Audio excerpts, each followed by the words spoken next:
Welcome to FitBody Lifestyle, the show where we dive deep into the world of fitness, health, business, relationships, and the art of living a balanced life. I'm Jamie. And I'm Greg, and we're here to give you the benefit of our experiences in the fitness and bodybuilding industry, the corporate world, running a business, personal development, and building healthy relationships. Whether you're sweating it out in the gym, hustling in your business, or seeking balance in your everyday life, you're in the right place. So lace up those sneakers and grab that water bottle, and let's get ready to transform our minds, our bodies, and our lives. Welcome back to another episode of FitBody Lifestyle. We are so happy that you joined us today, and we've got a very special guest for you, and we're going to talk about all things HRT. Our title for today is Falling Off the Cliff Without Your HRT Parachute. So you're going to learn a lot about what's to come, or maybe what you're experiencing, and we're here with the lovely Ann Lemus, who is an expert in this area, and she has so much to share. We're going to have her give us her check-in word in just a second, but I wanted to also recognize my partner in crime here. Hola. Papa Bear. Papa Bear. And tell us first, what is your check-in word today? I'm going to say excited. Good. Excited to be here. We're so excited to have you and to really dive into this, because I think we both have been through similar situations. Absolutely. As many people are, and there's not a lot of information out there. You're both wearing matching shirts today. I know. And this literally was not planned. Not planned. Almost from the shoes up. I'm the odd man out. That's okay. You still match us. All right. Yeah. So first of all, though, Ann, do tell everybody, give them a little bit of background, like what you're doing right now, what's your background, and how did you come to? Okay, so I am a coach, obviously, for FitBody Fusion. I have been about 3 years now, a little over 3 years, coaching exclusively for you all. And I came from a different background. I was in corporate real estate for 20 years and ended up here. Kind of my journey to, I think, what I kind of consider my passion or my niche was kind of by accident, which is what we're going to talk about. So I started competing very late. I did my first competition at 45, and it was completely like a bucket list thing. Just want to do this for fun. I'm going to do one show. I did one show and I was hooked. I was like, oh, this is my thing for sure. About a year and a half later, I found you, started competing with you. All was just sailing along beautifully, right? Got in the mindset of like, I want to go get my pro card. So I'll just kind of walk people through how I got to here. 2019, we did Masters USA. I feel like that was the best I had ever looked. Like my body was cooperating. Everything kind of came together. Won my class, didn't win the overalls, didn't get my pro card. Started reversing really, really well, which, as you know, was not my strong suit.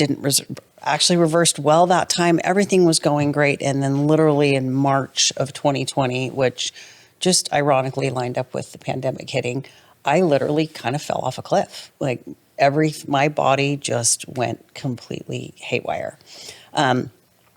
At that point, I wasn't coaching for you yet. I was still doing real estate, and I did not know what in the world was going on.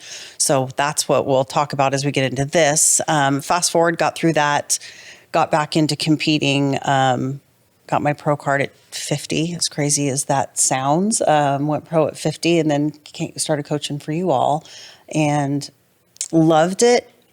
Ironically, when I started coaching for you guys, I was terrified to coach athletes. I was like, I'm not sure if I'm really going to be good at this yet. I think I want to start with lifestyle.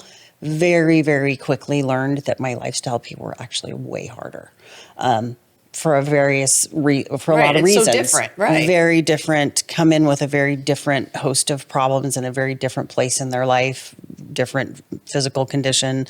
But I was getting a lot of the clients being sent my way were my age, which I loved, right? Because that's who you relate to. But I very quickly learned that I just didn't have a lot of tools in my toolbox, or didn't understand why some people were responding and some weren't, and that sort of thing. So here I am kind of really focusing on the peri and post menopause, or people that are just having metabolic dysfunction in general of all ages. and really have gotten passionate about digging in and figuring out the why and how to figure out what's truly going on and then how to gradually get them somewhere better. Right. And so, I mean, you've gone through several educational programs. You're in a new one now as well. And I love how you're like that thirst for learning and for helping and supporting people. And I feel like as women, feel like we're out just in the middle of the ocean sometimes without a life raft, where we're not really educated on what happens to our bodies as we get older. And we all go through it. It looks different for each one of us. Yeah. And so I think I love that you're focused on that because, I wish I knew, and I know you do too. Absolutely. 10 years ago, what I know now about my own body too. Yeah. I mean, and you think about it, we're in this world of competing where we are so in tune with our bodies, right? And we're very in tune with how we're eating and we're exercising, right? And so when you fall off that cliff, even with the knowledge I had no idea what was going on at all, right? Like even with being as in tune as I was, the only saving grace was that I am so in tune with my body that I was like, something is definitely right. And you were able to articulate wrong. Like, this is what's different. This is what's, something's often is not okay. Where I feel like most women, it kind of happens gradually, or they are already in a place where they're maybe not feeling their best or they're not optimized. And so they just think this is just how I should feel. I'm just getting older and this is just how I should feel. They don't question it. They don't go to a doctor or reach out to anybody or start researching like what is going on with my body. They're just like, oh, it's just part of aging. It's not. Well, and I feel like even if they do reach out, it doesn't have to be. I'm sorry. No, you're fine. No, I was just going to say, I feel like even if people do reach out a lot of times to their healthcare providers, a lot of times they're just not met with much education or options for, how to address it. Like I know a lot of the women that I've talked to, myself included, a lot of times they're, doctors or whatever healthcare provider, if they're with a nurse practitioner or even sometimes on the holistic side of things, a lot of times like, oh, this is normal. Yep. This is normal. This is your age. This is normal for you. And okay, maybe it is normal as we age. And are there solutions? Right. There are. Yeah. And if you don't advocate for yourself, backing up to that, because I have a really good anecdotal information for that. So when we started that prep when I competed in 2019, we had started that prep the beginning of that year and something wasn't right. Like I was in the gym, I wasn't getting pumps, my strength wasn't there. I felt like I was just like walking through quicksand. And, we have a really good doctor. We love him. He does the full, Cleveland Clinic physical every year. I reached out and I'm Dr. Smith, because we had just done all of our labs. I'm like, what do my hormones look like? And he's like, oh, we didn't run those. And I'm like, well, why? He's like, you're healthy, you're in shape, you're not overweight, they're going to be fine. I'm like, something's up. And he's like, well, I'll run them, but they're going to come back fine. I mean, literally, they're going to come back fine. I'm like, please just run them. So he's great, ran my labs. And he actually called and said, I have to apologize. You have 0 testosterone in your body. I'm like, I know, I can feel it. If I wasn't an athlete and I wasn't training and I wasn't used to knowing how my muscle usually responds, I don't think I would have, how long would it have been before I had any idea that was the symptomatic, what I was symptomatic of. So that was my first indication that hormones were declining. And even then I didn't put it together. So I started on testosterone replacement therapy, instantly felt better, cruised along. Everything else didn't fall apart for a whole nother year almost, right? But obviously everything was already starting to go down. At that point I was 40, 48, 49. So yeah, I was at the end of perimenopause, had no idea what perimenopause was, what the symptoms were, that it was this slow, gradual, as Greg says, it's the boiling the frog concept, right? It happens so slow, you just don't even realize what's happening. And so that in my mind, when I talk to women and say, advocate for yourself, you can't just tell your doctor, oh, I think something's off, because you may not get the help you really need. And not because they're bad doctors, they just don't know. Right. They don't know what they don't know. Well, and your doctor, he saw you looked healthy, you looked vibrant, you looked fit. There's not many people that are in their, 45 plus that look as fit and healthy as you. So and I see this a lot of times when you have people that are in great shape or they seem, then that you're fine. Right. And like you said, it's like it's not intentional or anything like that. So what'll happen then is the doctor will say that to that person, oh, all your labs came back fine. And that the person who doesn't know to ask the questions assumes everything's, but you asked specifically about the hormones, and that's how it got you, so sometimes it's knowing the right question to ask. Right. But how many women would know, like, oh, I'm not getting a pump in the gym. Something's wrong, right? For me, I was like, something is off. I couldn't, nothing was happening. And usually my muscle responds pretty quickly when I start training hard. And I was like, something's amiss here. Just body composition was weird. But yeah, he's like, you have zero. He just came back undetectable at that point. Like, it's kind of crazy. Well, I think the interesting thing too is each woman's body is so different, because around the same time for me, it was a sleep issue. Like, I wasn't having a hard time because my testosterone was fine, but I was like, gosh, I'm just like, I've never had a trouble sleeping in my whole life. And I would just lay there ready to wring his neck because he'd just be sleeping so soundly. And I'm like, why can't I sleep? And then of course went and got hormones tested. And for me, it was progesterone. That dropped first, So it's very interesting how each person's journey is different, but without the information, without getting the lab work done, we don't know. Right. Because there is no like, here's the guideline for how perimenopause goes. There isn't one. You don't have like a light on your body that shines when right. Oh, okay, I'm in perimenopause. My light is lit. And the other part that just always I just always back away from and think about is that, so when you tested and your testosterone was at 0, okay, that was that day, all right, that you tested. How long prior to that had your testosterone been declining? Right. Undetected, because you weren't running weren't getting lab work, and or if it was detected, if somebody's reading those labs and says you're in the range, but yet hey, I'm in the lower 25th percentile of that range, and I feel like crap, or I just feel off, and I do think which we advocate for consistently is getting labs done and making sure it's a comprehensive panel that includes your sex hormones. The other thing that as we have this discussion that I was just sitting and I have this regret from time to time, and it just came back to me, is that I wished I would have kept a medical journal and just noted when I started feeling certain things, whether it was a one-off or not, just noting, okay, on today, whatever date, January 14th, whatever date it is, I felt this or I felt this, and just connecting the dots on what you ate the night before.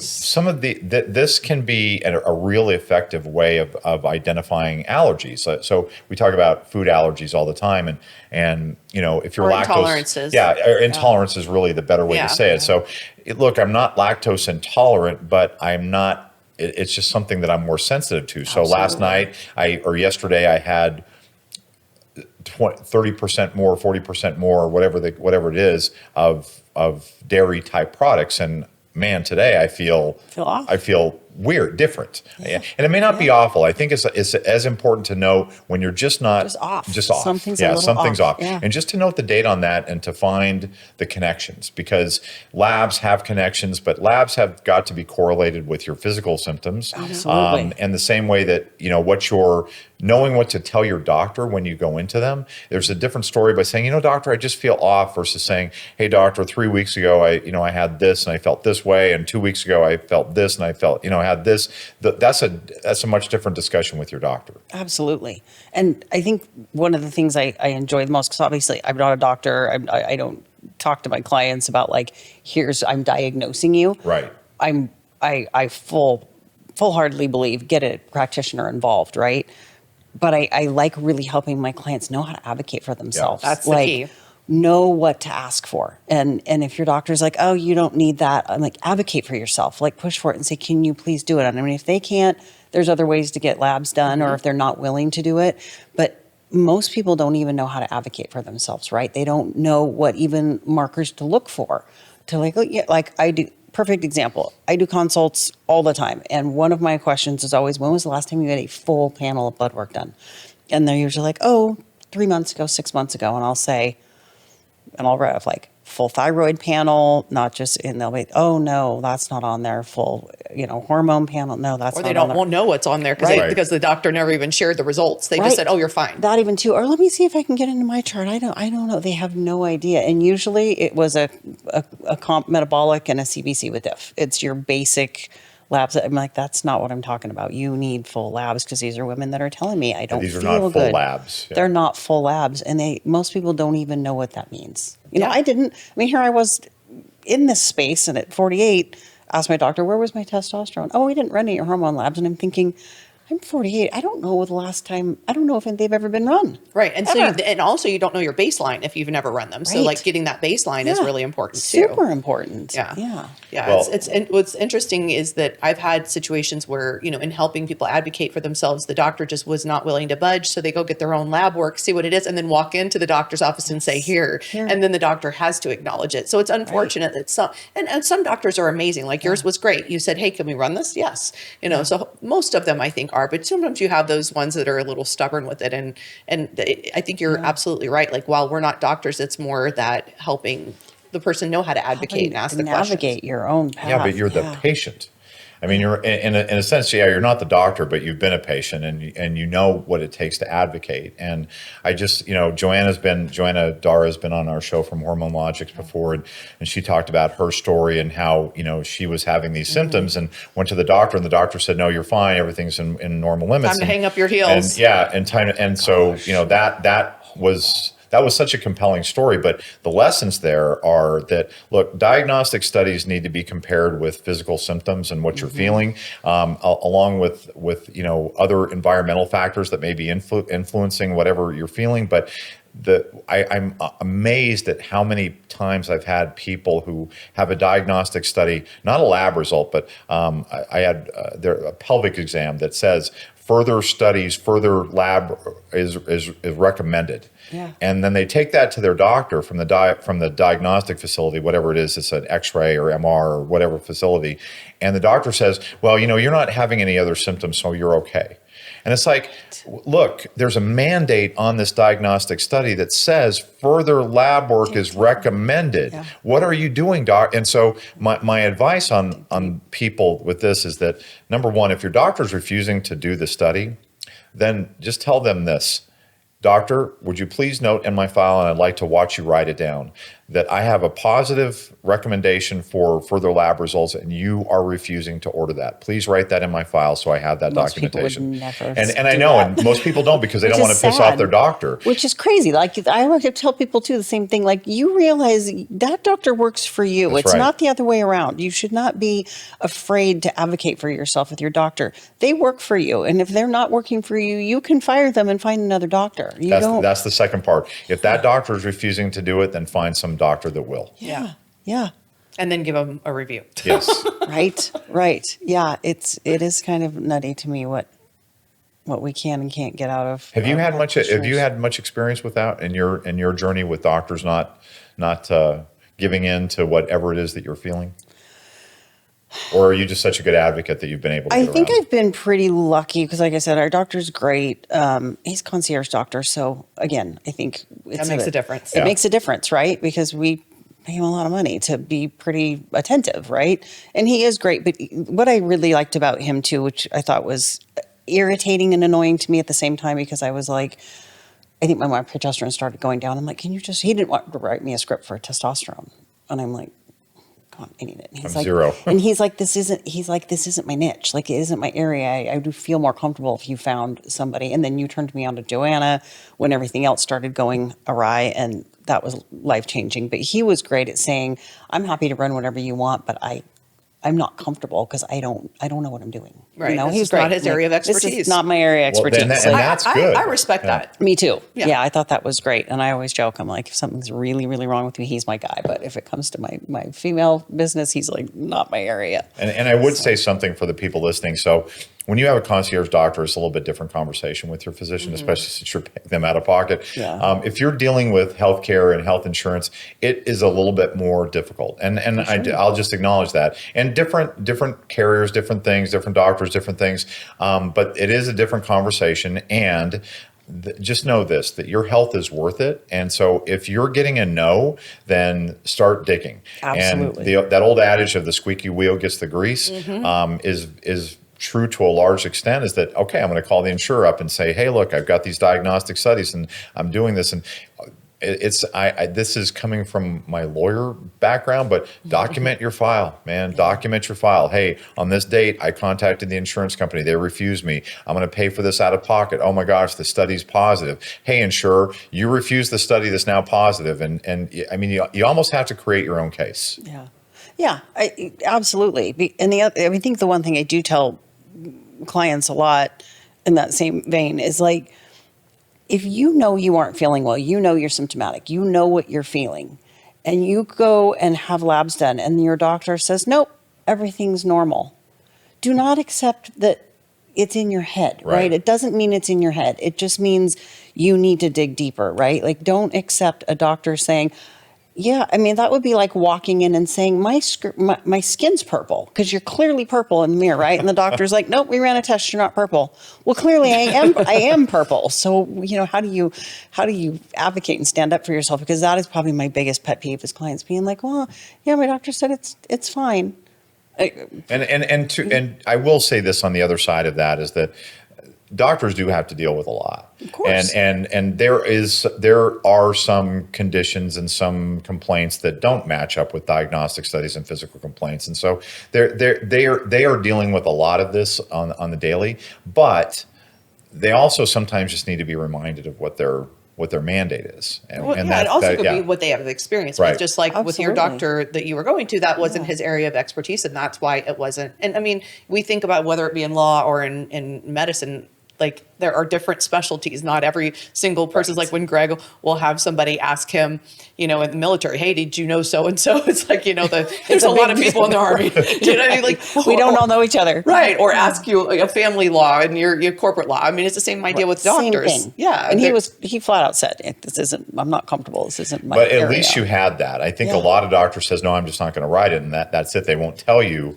they're not comfortable with it. And then you're left with, okay, well, what do I do now? Yeah. What's next? Right. Where do I go from here? Yeah. Well, I love talk a little bit about what happens during perimenopause, and just so that people that don't really understand, why did you fall off the cliff? Why did these things start to happen? Well, I guess I'll give you my story, and then I'll kind of walk you through like what I kind of see with clients. So obviously, as women, our hormones start to gradually decline, usually about 10 years before we're in full menopause.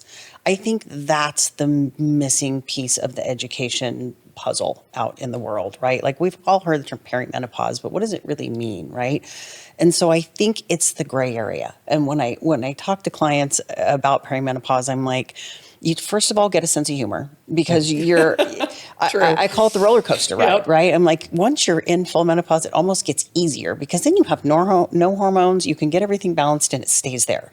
I'm like, perimenopause is like this, buckle your seatbelt, girl, and get a sense of humor, because you get balanced and you're like, oh, I feel great. And then 2 months later, you're like, what is happening? Because something else has gone wonky, because you get really unstable, right? Mm-hmm. So for me, like I said, testosterone crash. Again, I didn't know anything about perimenopause. I thought, I'm still having a cycle. I'm healthy. I'm competing. My body's doing what it needs to do. I'm fine. Like, I'm nowhere near that end.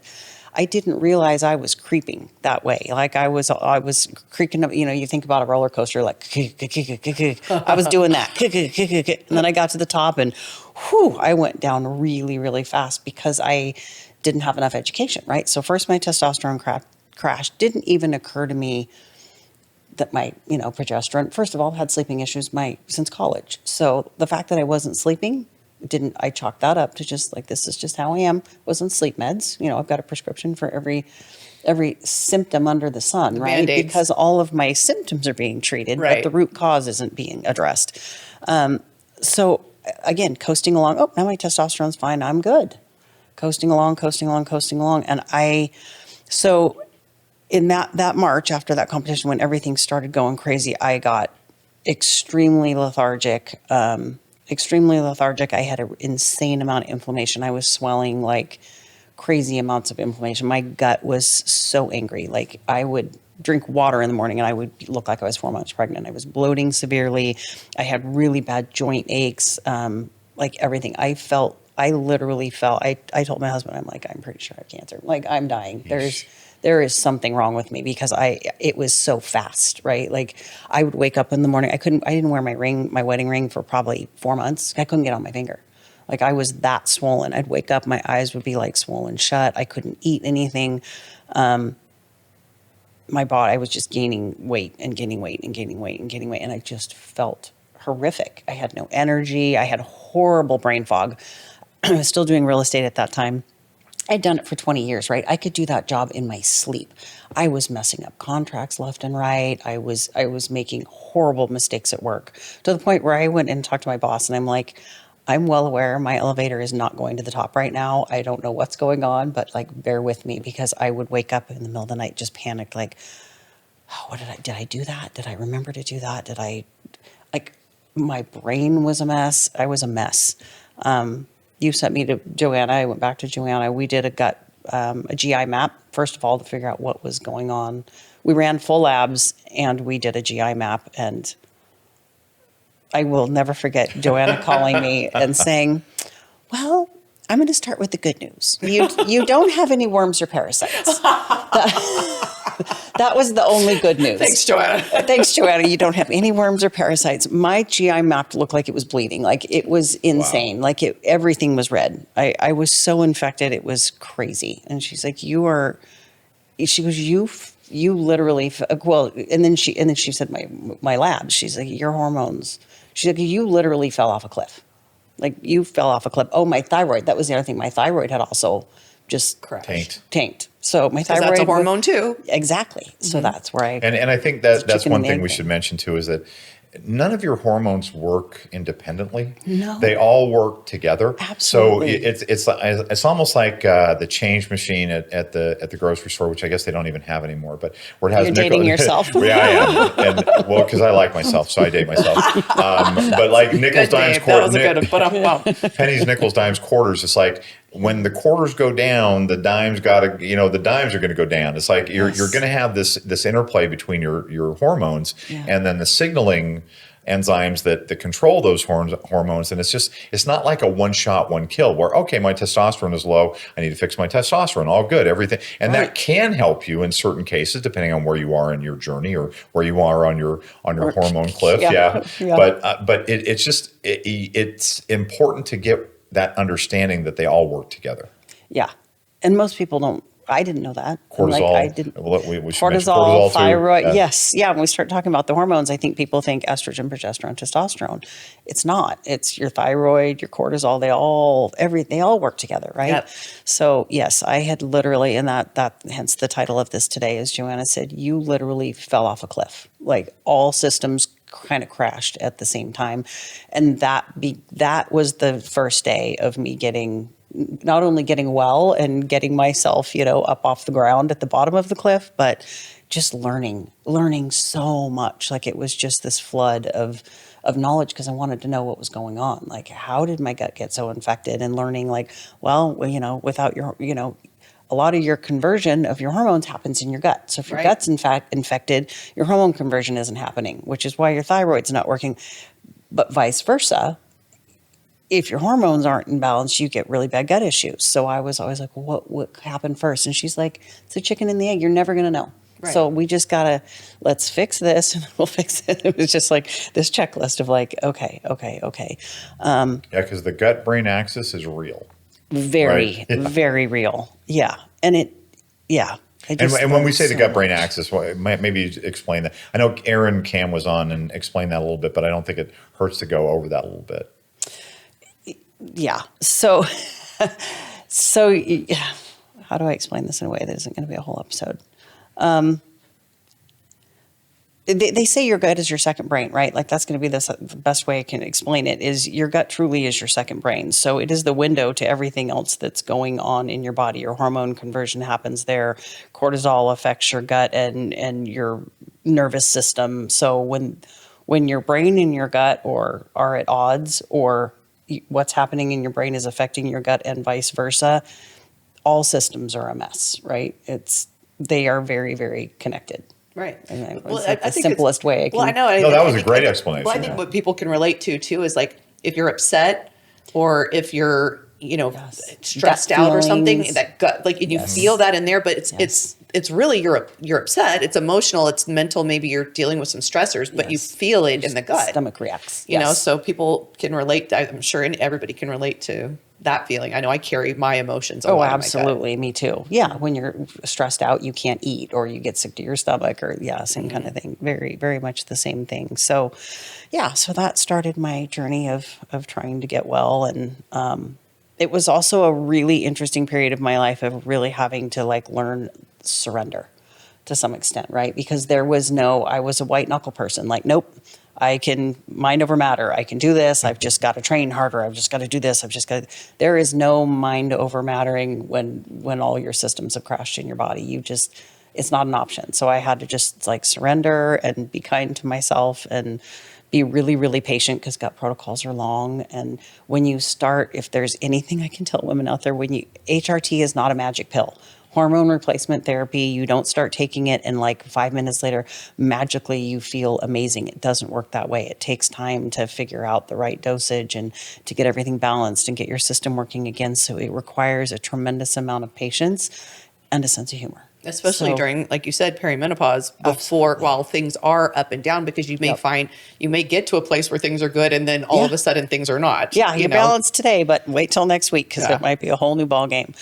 So I just kind of leaned into it a little bit and really, got through the gut protocol and started on the HRT and just slowly started feeling human again. And I distinctly remember the day of going, oh my gosh, I haven't thought about my gut in a few days. Like, my gut was finally healed to the point where I wasn't like instantly at 10 a.m. going, oh, I can feel it. I can feel it starting to churn and bubble and bloat.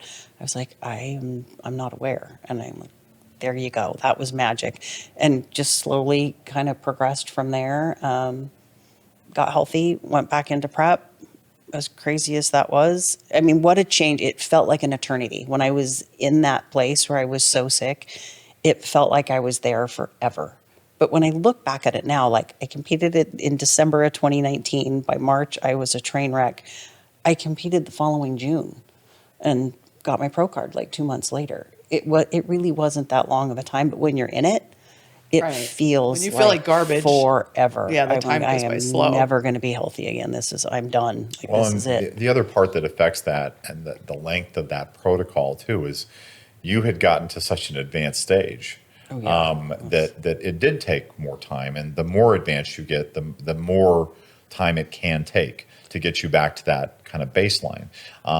Versus, and that's one of the things that we're advocating for today, everybody. If you're not paying attention, is early detection can be the difference between short protocols and long protocols. Yeah. I mean, it's kind of the difference between having a mild cold and having full-blown pneumonia, right? I had pneumonia. I had so many things wrong that we kind of had to tackle, like, let's get rid of the H. pylori first, and then maybe the candida, and then maybe we'll work on, I mean, it was a lot of segments. Not all gut protocols are like that. If you just have a little bad bacteria overgrowth, it can be, 6 weeks.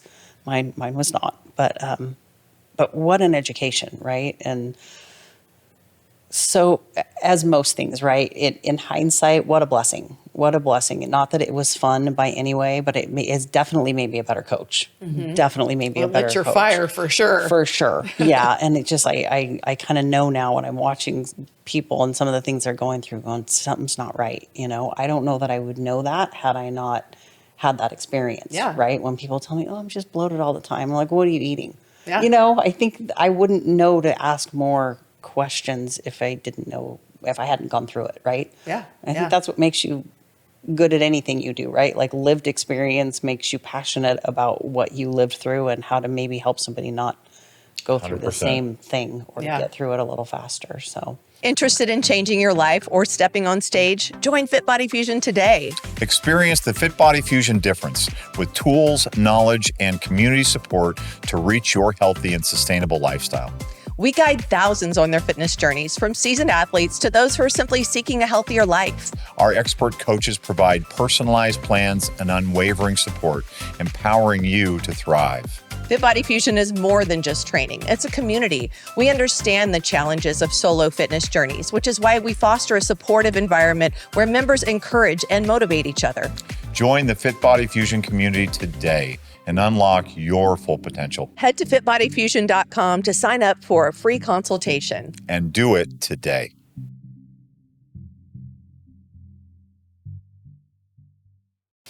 Well, and now as people are coming to you, exploring so many different avenues, like, because there's more to this puzzle, whether it be they're dealing with some sort of autoimmune, PCOS. I mean, like, I know you've encountered all kinds of things along the way. Absolutely. Then each time, like, you know, that's why you're our go-to on so many things. When we get stuck on something, it's okay, where's Ann?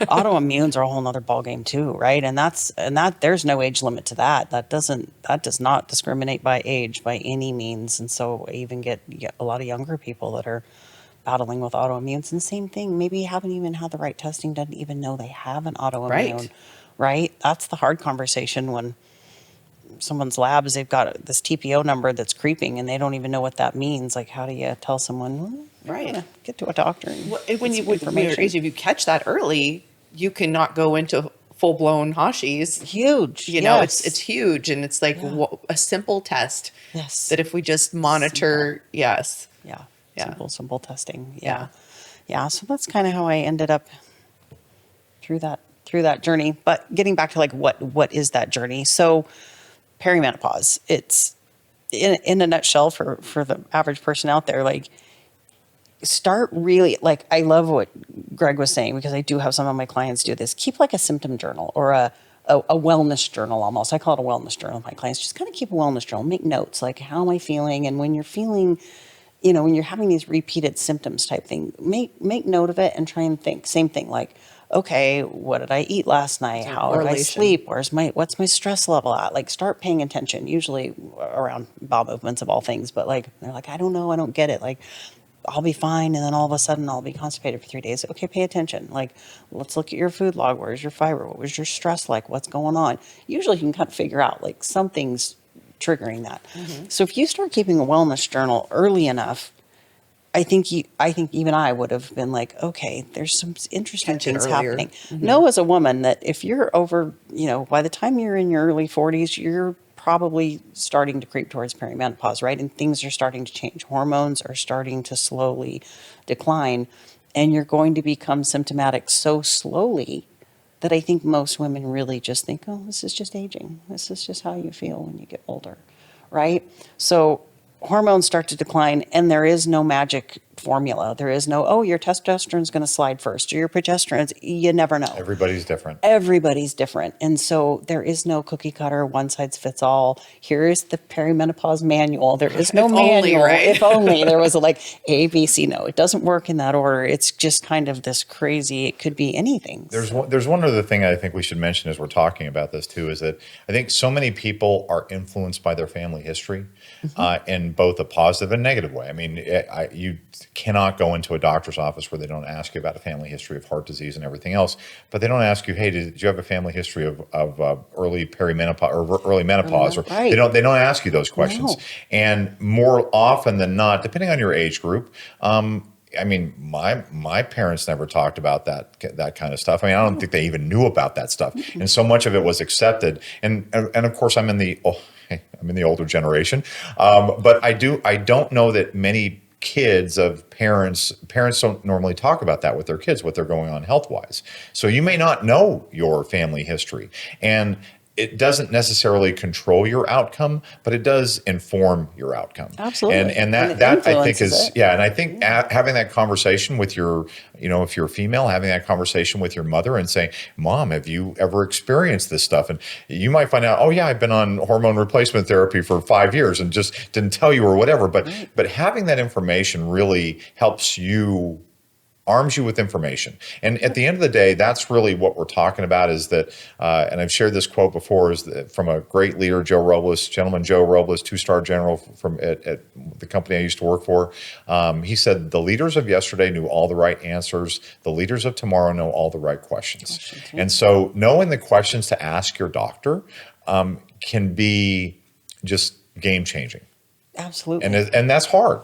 Yeah. It's hard to question your doctor because we want to trust them, and I do think they've earned that trust, and we have to drive them to a better result or a better outcome. I think the through same some- applies for coaches too, because I 100%. know sometimes when people ask me questions, it tells me a lot about the why they're asking the question. I'm like, oh, is there something more I need to know about what's going on with you? So sometimes the questions inform the coaching. Absolutely. Absolutely. And I think sometimes we don't think to start asking questions until we're in a bad place. Right. That's the problem, right? Like we don't go, I'm going to be proactive. I'm in my early 40s. I feel amazing, but I'm going to start learning about it. You don't do that. You wait until you're like, what the hell's going on? And then you go, I need to figure this out. And then you start diving in. And sometimes it's too late, at that point. So I think a lot of my clients or people I'll consult with, they'll be like, oh no, I'm good. I'm not near that. I'm like, you aren't. Like you may be fine, but you are definitely at that age where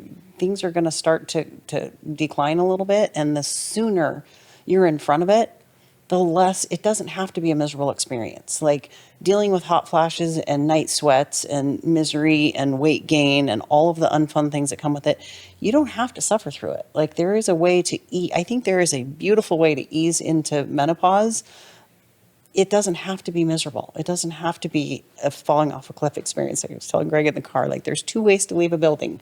You can gracefully walk out the front door, or you can jump off the 10th floor. One is I love that. One is much more pleasant than the other, right? So I just think most women end up jumping off the top or getting pushed off the top when they could have walked out the door if they just had the information of this is how you get down the stairs so that you can walk out gracefully.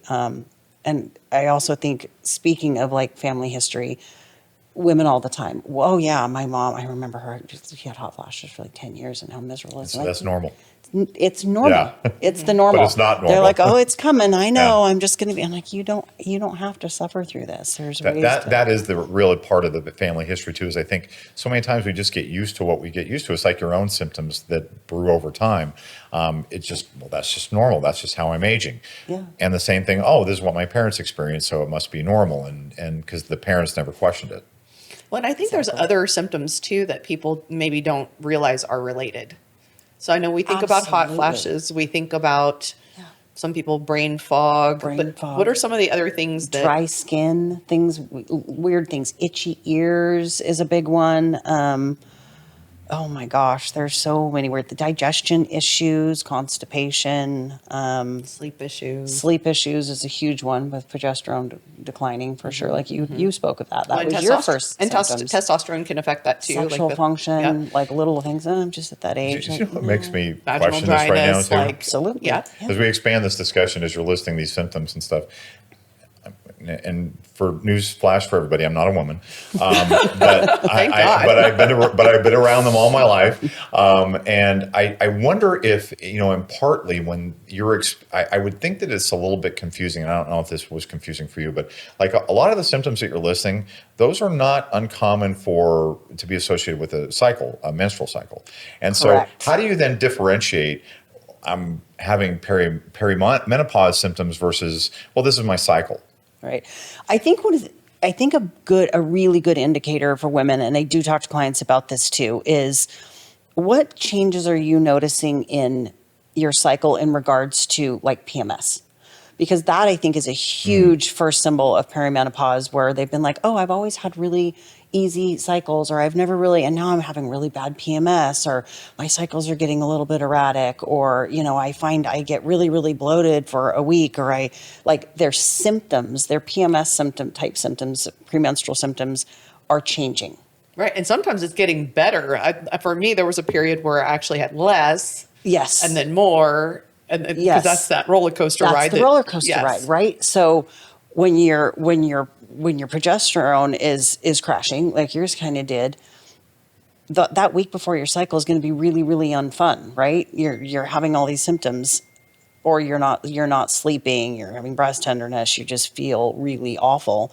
Or vice versa, if your estrogen's declining a little faster than your progesterone, all of a sudden, oh, my cycles just got really easy. They're really short. This is great.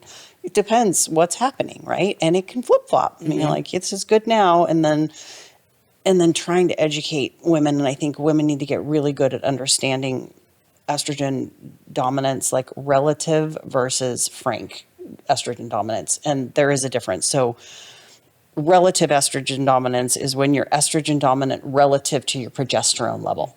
So, and that's where I was. Same thing. My doctor's a great guy, but when I look at those labs he did when my testosterone was low, I look at that, I was incredibly relatively estrogen dominant because my progesterone was tanked out too. I didn't know it because everything's in range. Like you're looking Right. You take one, you take them isolated. There's no red versus, marks on your. right. Yes, there's nowhere on that lab that, well, there is, but most people don't know how to read it, that estrogen progesterone ratio, right? So I had no idea. I was relatively estrogen dominant. It wasn't until I got to Joanna and she's like, yeah, you're estrogen dominant. I said, how can I be estrogen dominant when my estrogen is so low? And she said, because compared to where your progesterone's totally tanked out. So you are relative. Frank estrogen dominance is when your progesterone's in a perfectly good place, but your estrogen is just crazy off the chart, like kind of PCOS type stuff, or it's just out of range high. That's true estrogen. Most perimenopausal women have relative estrogen dominance because progesterone is just tanked down. God, makes you really symptomatic. And just a little progesterone cream is magic, right? Oh. It's magic. It's a game changer. Yes, it's a game changer, and it's such a simple thing. And I think that's the first thing. Like if women knew just the beauty of progesterone, if that is their issue, if that's declining, that it's such a simple fix that can really help you coast. Yeah. And then being very painfully aware, like, okay, I'm doing really good, but now I'm having interesting new symptoms. Like here's the new symptoms. Draw more labs, figure out what's going on. Yeah. You know, maybe now your estrogen has dropped and so now you've become progesterone dominant, right? Because now this is down here where it used to be up here. Now it's down here. So now it goes the other way, right? And then what do you do? So it's a roller coaster ride, you know? It definitely is. Lots of levers. One of the things I've run into, and I'm curious if you see this with your clients, is I do have some people that think estrogen's bad. I was just gonna ask that They're like question. scared of estrogen. Like, and estrogen's so important. So talk about that a little bit. So important. Yeah. I run into that a ton. And I think that's just, Same with men. we need a huge amount of revamping education around that the Women's Health Initiative study that came out, over 2 decades ago, it was crushing for women's health because it did make this correlation that, estrogen replacement therapy causes cancer and all of these things. But they've now completely debunked. Yes, they've completely debunked that, but they aren't screaming it from the mountaintop like they did the study, right? So women still have that in the back of their head, which probably, same thing, came from their mom and their grandmas who just suffered through menopause. It's part of the deal. Deal with your hot flashes. You can't go do estrogen. It'll cause cancer. That's what you learn. That's what you hear growing up, and nothing in the media or anywhere else is screaming at you, not true, not true, not true. So you're right. They're very afraid of estrogen, and it's. I know. I was. I was too. Yeah. I mean, it was the best thing I ever did. Yeah, we came from that generation where that was, the thing that was touted and that fear mongering and everything else. But then, now knowing more about it, knowing that the aging effects of not having enough estrogen, like you feel like garbage when you don't have enough estrogen. Even when everything else is balanced, even with progesterone and testosterone, that was the game changer for me about 1.5 years ago, 2 years ago, was adding estrogen and just being like, game changer. Myself as well. Skin texture, that is everything. The skin is big. Yeah. And that ties in with what we talked about before, which is how all the hormones work together. Mm-hmm. And so you cannot influence one without influencing another. And that may be a good influence. It may not be a good influence, but you have to it's a process to go through. And estrogen with men in particular, I do think estrogen has gotten just a really bad rap. And it always reminds me, so the Women's Health Initiative, great example. I guess I would look at it a little bit different, is that it's not just about debunking it, but it's about recognizing that there are very few absolutes. Mm-hmm. And when people talk in absolute truths, especially when it comes to healthcare, it's something to be a little bit suspicious of. If somebody has a clear break in a leg, okay, yeah, that's an absolute, that there's a break. We can look at a study, we can see it, we can feel it. But when it comes to this area, and I mean, I just think about a lot of the research, and we've seen the evolution of research over the year. And now there's not just, we've mapped the human genome, everything's good. No, it's not, because just because somebody has that gene, it's not that gene, it's just how that gene expresses. And the whole field of epigenetics, of looking at environmental influences that make that gene express. Yeah. Why does it express in this person and not that person? Right. And so it gets into this whole, and it's for some people it can be a little unsettling, is that there's no absolutes, because we want that closure, we want that finality, we want that predictability. And in this area, it's not an area of absolutes. It's an area of individuality, where your individual chemistry, your biochemistry, your individual makeup is going to depend. And it goes when Drew was here talking about training, everybody moves a little bit differently. Mm-hmm. So you've got to take these things into consideration when you're mapping this stuff out. Yeah, for sure. And it's interesting too, because I dug into that women's health initiative and why are women so afraid of estrogen. When most people, you don't know. I didn't even know how to do it. It was a learning curve for sure, but it was so eye opening, because the biggest issue with that study is that a big portion of the women that they brought into that study had already been in menopause for 10 years. They were in their early 60s. Right. Mm-hmm. So they hadn't been on any HRT, and then they added an HRT. So not having estrogen in your body for 10 years, is that what caused their increased incidence of breast cancer? So the point of the whole thing was, it wasn't a great study, because they weren't taking women who had just started into menopause. They were taking women who'd been without hormones for 10 years. And now we're finding out what that does to the body, right? So were they going into this study already down the path of getting breast cancer and other things? So it's kind of interesting. And for me, this can go down a big rabbit hole if I go here, but let's go. Estrogen is a glucose stabilizer, period. So when your estrogen crashes and you become insulin resistant, it causes all kinds of things, including your lipid panel to go crazy, your blood pressure to go wrong. You get all the characteristics of metabolic syndrome, right? All of which are going to increase your risk of getting sick, getting cancer, getting heart disease, all of those things, right? So think about women who hadn't been on having any hormones in their body for 10 years. What metabolic condition were they in when they went into this study? I would venture to guess they were probably a little bit sick to begin with. Sure. Right?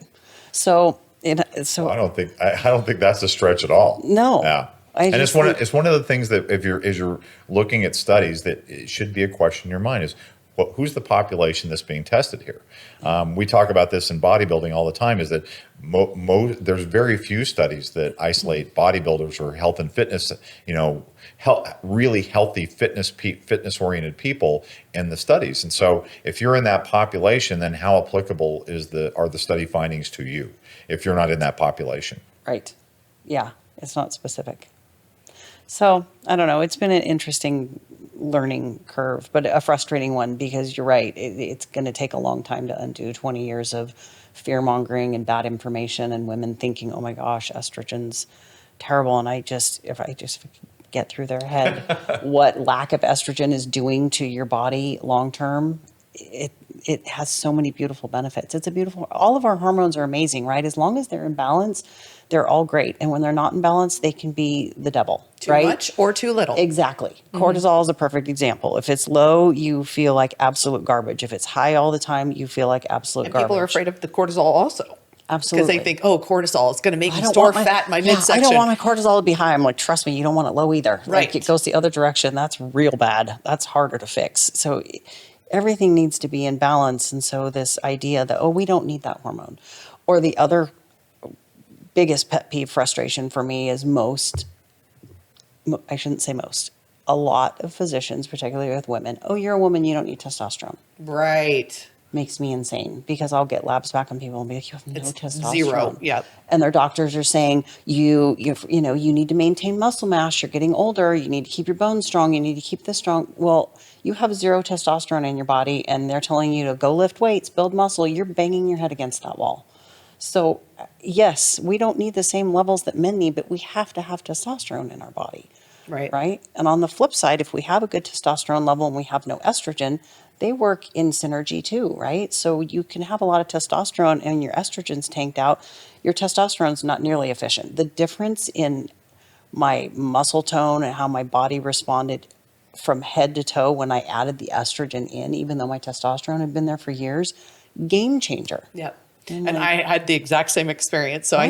I think Yeah. you and I can relate so much on that level because Yes. I did, even though, I'd get my labs and okay, your estrogen's a little bit on the lower side and, but it's still okay. And I'm like, oh, estrogen. Oh, Right. and then finally, I took my big fall off the cliff, where I really had a very quick actually crash, even though I had been taking care of it for so long. They just everything, there was a point where it was stress induced. Well, it was menopause. Like I hit menopause. Yes. Or it's a year after you stop having a period. So I stopped having a period at that point. So I wasn't officially, but at that point, adding that estrogen in, game changer on every level. Just level. mental clarity, well-being, Skin, physical appearance, sexual health, all of it. All of it. right? Yeah. Metabolism. You're All of like, it. Oh, I'm good. Oh, I mean, literally like a light switch. Absolutely. Flips. And I For do me think too. that's something that a lot of times women don't realize is we talked about the boiling the frog thing. Sometimes you don't even realize the brain fog or some of the things that can feel a little bit more subtle because of how slowly it comes on. But then once you resolve it, you go, whoa, it's like somebody turned on the light. Now I can, now everything's so much clearer. Yes.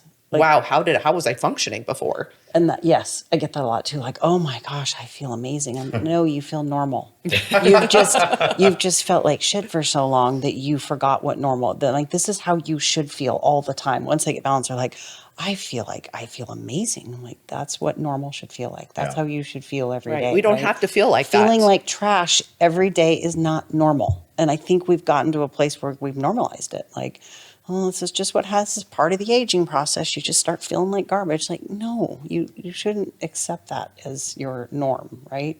And when we talk about muscle, like one of the things that are the biggest fears as we get into those really, extended older ages is, falls, breaking things. I mean, if we start losing muscle and bone density as well, because our hormones decline, we also lose bone density, then our risk of all these other issues that are bigger concerns in a lot of cases than, what people are afraid of when they start on hormone therapy, it's you have to really kind of weigh those things. Oh, for sure. I know. I love listening to Dr. Peter Attia, but he had a snippet the other day that it hit me really hard as he was talking about like all-cause mortality and the different factors in that. And he said, of all the different risk factors that lead to all-cause mortality, he said, you look at smoking.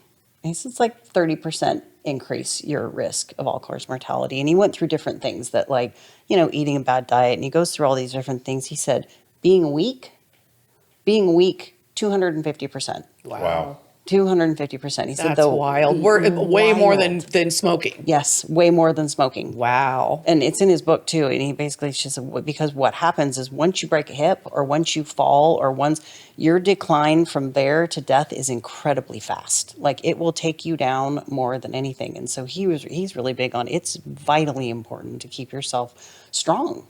You can't do that without testosterone in our body. Right. So all these doctors like, oh, you're a woman, you don't need it. My doctor's he won't do anything with testosterone because I'm a woman. Like that's insane. It truly is.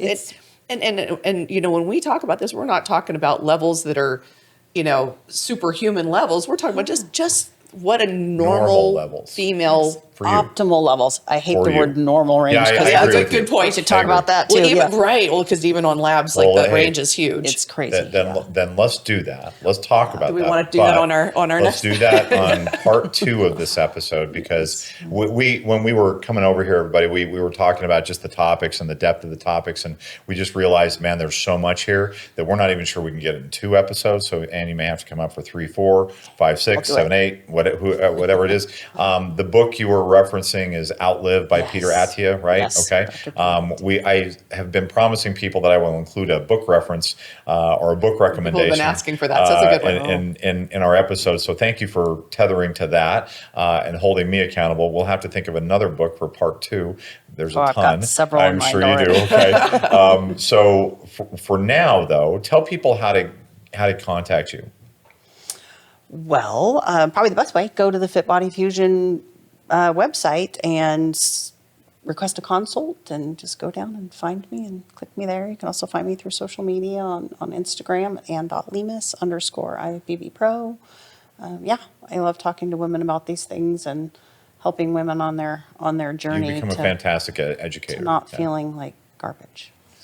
And I would say this, if you're a person out there that thinks you want lifestyle, what we always see with lifestyle people is lifestyle peoples are just competitors that just don't know it yet. A lot of times they start feeling and looking so good that next thing you know, they're like, oh, and I want to compete. If you're not thinking about competing, it may be because of how you feel. So come to lifestyle and start there, and you'll never know where that journey may take you. Because I know you've had a number of people who have been lifestyle athletes that come to you, and then they become, hey, you know what? Let's get on that stage and show what I've been able to achieve, which is fantastic. And those stories are beautiful. They really are.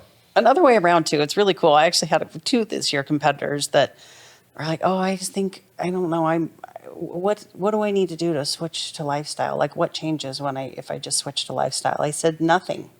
Absolutely nothing. I said it's just you just don't get on stage. That's what I said. I said, in my mind, you're an athlete. Yeah. Whether you have a show date in mind or not, you're an athlete 365 days a year. I said, your training doesn't change, how you're going to eat. Nothing changes.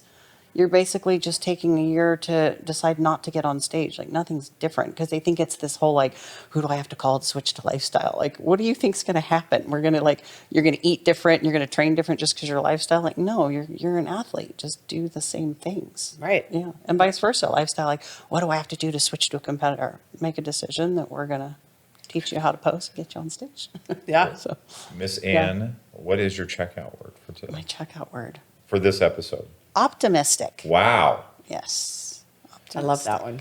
Yeah. I was just thinking about how the title of this episode is Jumping Off the Cliff Without Your HRT Parachute. And I was thinking back to my experience in the Army and airborne school, and you jump with a main chute and a reserve chute. And I'll never forget the instructors, the thing that they told us about the reserve. When in doubt, whip it out. So if you're not sure that main chute's open, whip it out. And I think that Make sure you don't get hit in the face with your buckle. Well, that's true. That was below average. But I just think about that relative to our discussion here, and that metaphor is that, you may have a lot of things in tow when you jump off that cliff, but man, if you're missing the estrogen part, the progesterone part, cortisol, thyroid, you're not testosterone in particular. And I do think you're right. There is that view that you're a woman, you don't need testosterone. I mean, it's just which is amazing, right? And I just think when in doubt, whip it out. So let's get to that, and